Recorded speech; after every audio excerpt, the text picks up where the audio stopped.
welcome back to my channel. Welcome back to Purpose with Martha. My name is Martha. I'm a Namibian YouTuber. I vlog about faith, ministry and lifestyle. So today we have a special guest, the wife on a budget. And guys, today's topic is what I wish I knew when I was in my early 20s. So please give her a round of applause.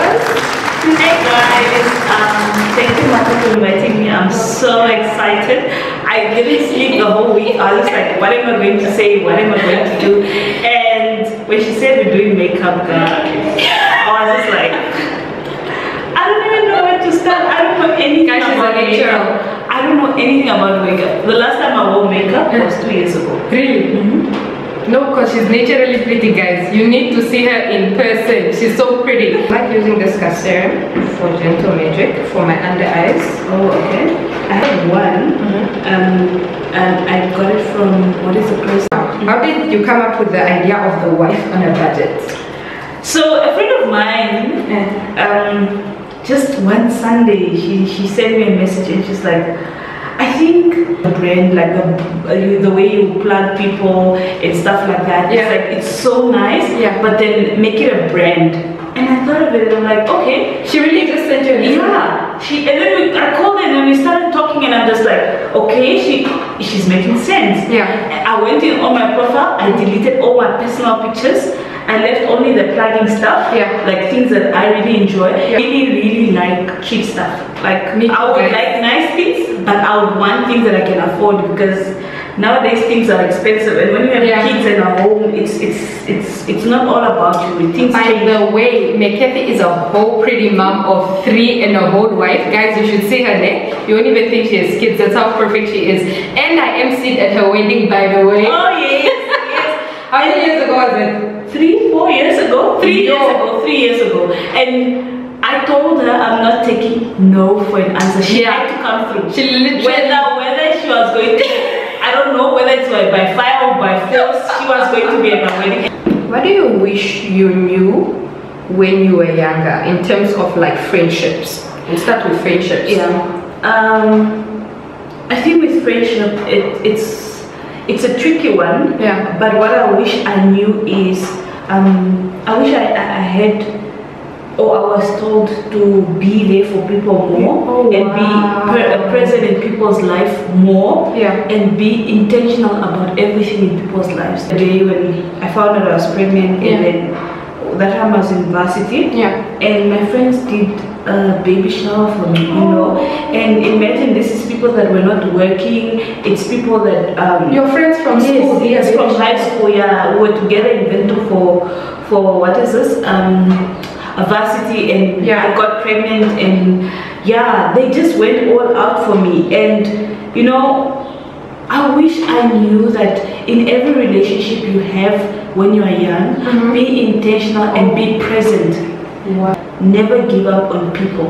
Never give up on people, because God also never gives up on us. And give people grace. Oh my gosh. Give people grace. Always. Because I feel like we kind of cut people off too fast. Yes. Because when you see a weakness of a friend, then you decide, oh, this person is no longer my friend. And like God's grace for us is so sufficient. When we make mistakes, it's always there for us. It's always there. And remember that you would also want, if you have messed up, you would want your friend to sit down with you and say, look, I wasn't happy about this and I need you to just change. Okay, but what about people who have friends where you can just clearly see that there's envy and there's jealousy? No, that's what I said in the beginning. So if you see that person's vibes or just their aura, their energy, it drains you, stay away. You're allowed to. See your friend winning even more than you, celebrate, because you know that at the end of the day, it's both you guys' stuff. And I feel like there's so much envy and jealousy nowadays that people would praise you in your presence and then they will discredit you in your absence. And I think it's important, know who your friends are. Definitely. For me, it's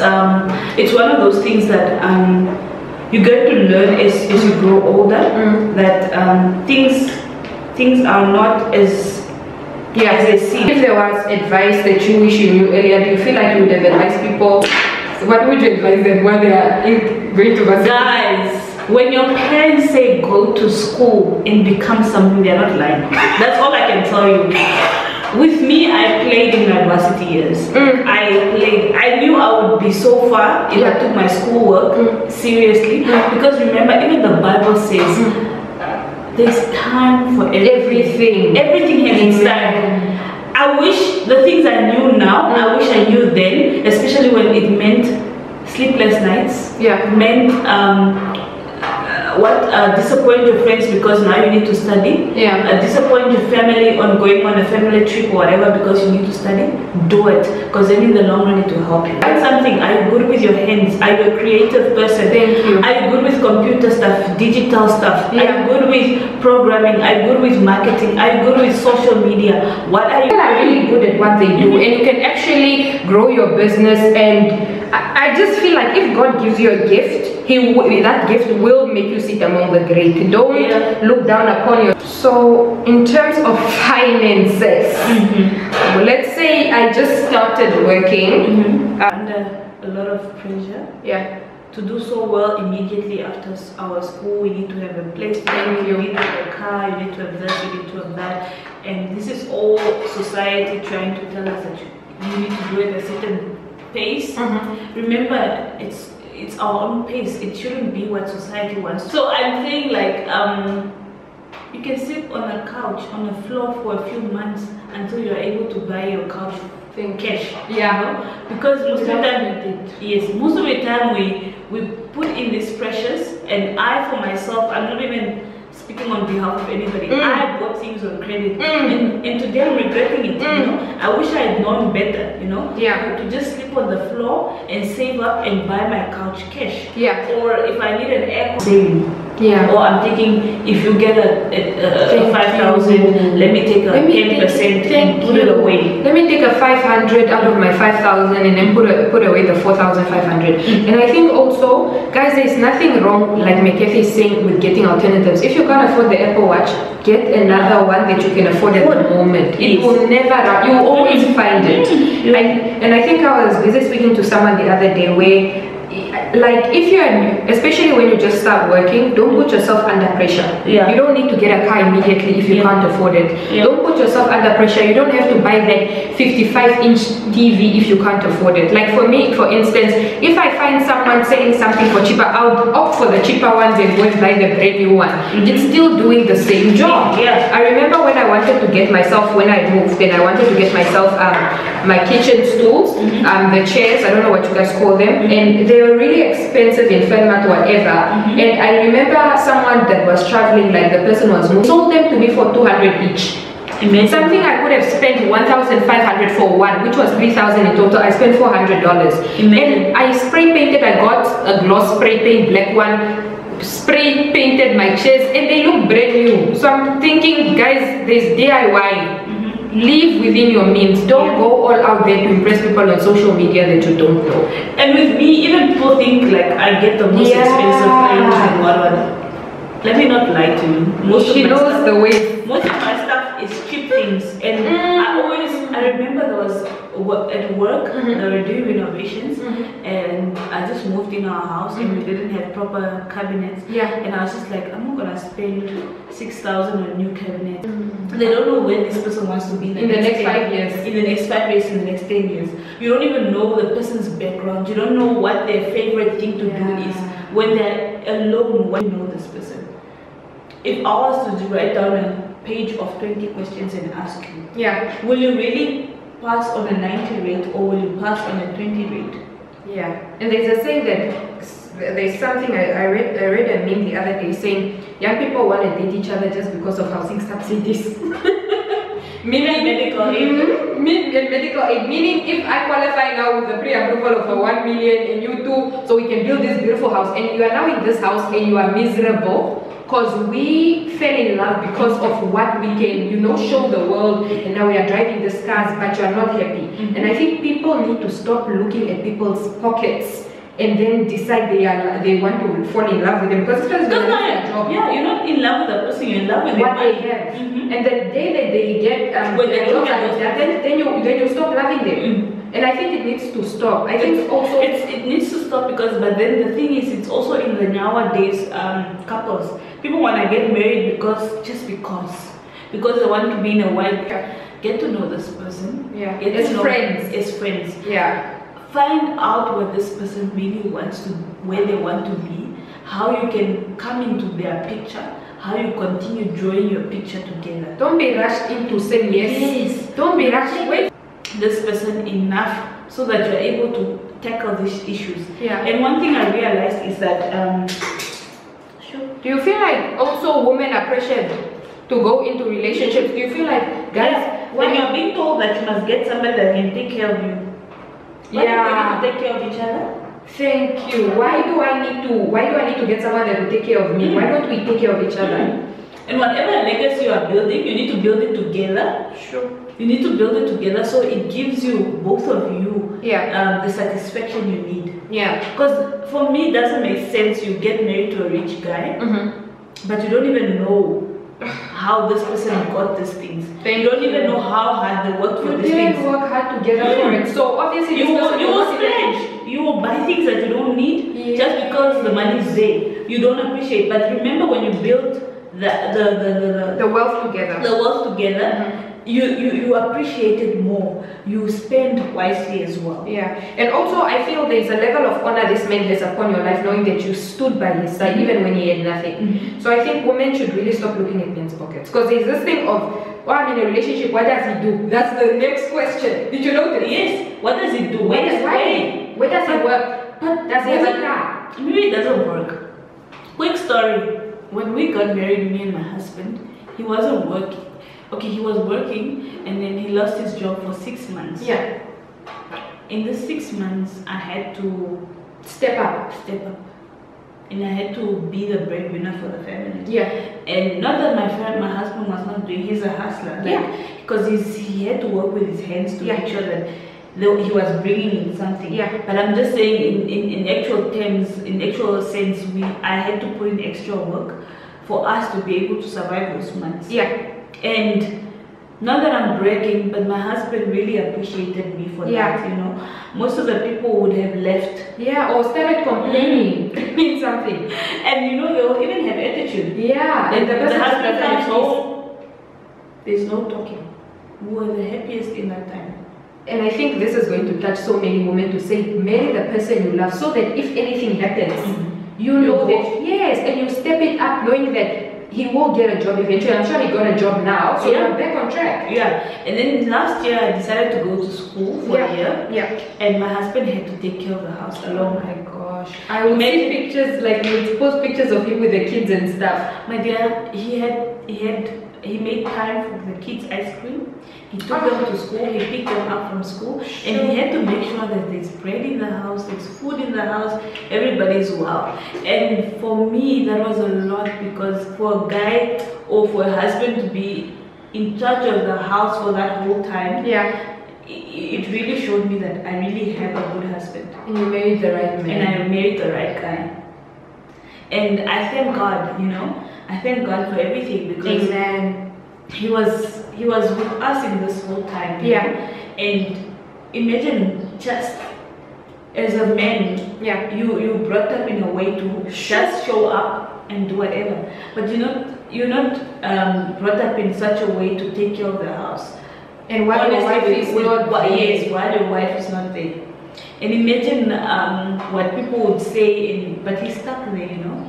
He did his part, and that's all I'm saying. You know, when you get in a relationship, know the person that you're getting into, and know that whatever you're doing now, if it's for the money, remember, if in the future, if the money is not there, are you still gonna be there?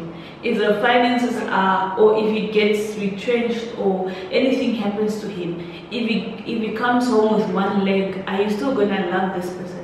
If he comes home with no eyes, will you still love this person? If he comes home and he's paralyzed, will you still love him as a husband? Will you still submit to him as a husband? Wow. And the Bible teaches a lot of things.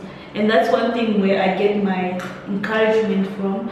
It's the Bible. I always go there. I learn a lot. Every day I go to the Bible, I learn, you know, cook. When I have to work late nights, will you be able to pick me up?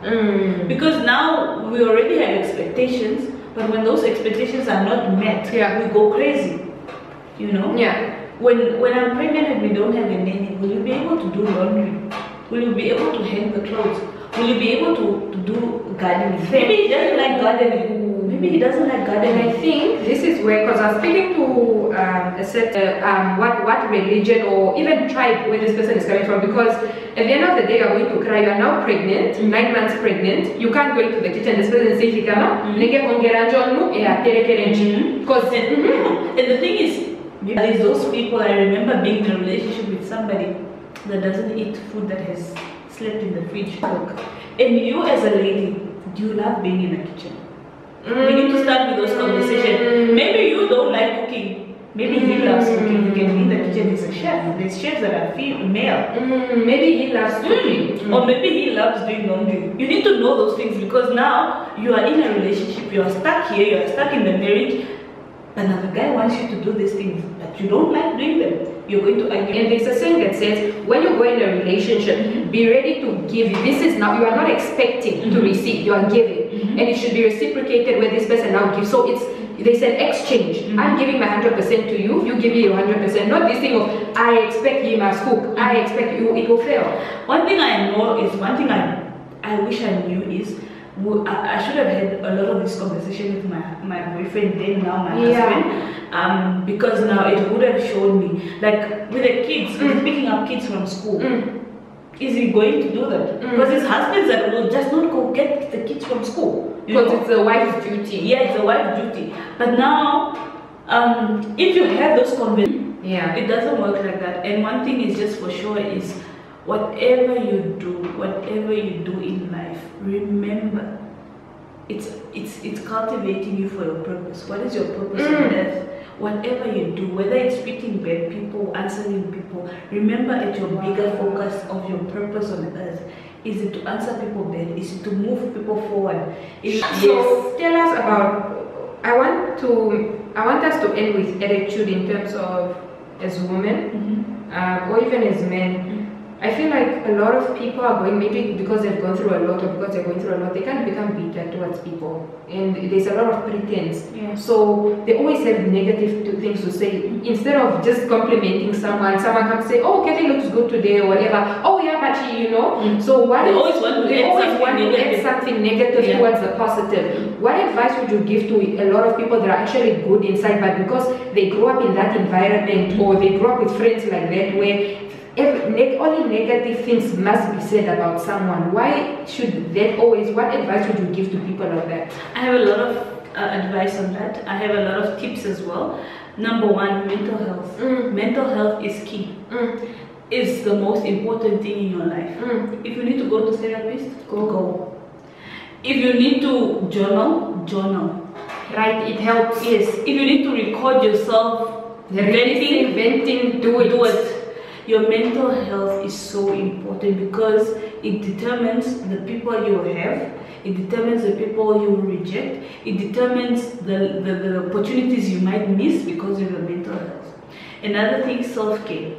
If you take care of yourself, you're able to take care of other people. You're able to love other people. When you love yourself, when you love yourself genuinely, you'll be able to love other people, because I believe you can't be pouring in a cup that is empty. The Bible says, out of the abundance of the heart, the mouth speaks. So what comes out of your mouth is what is in your heart.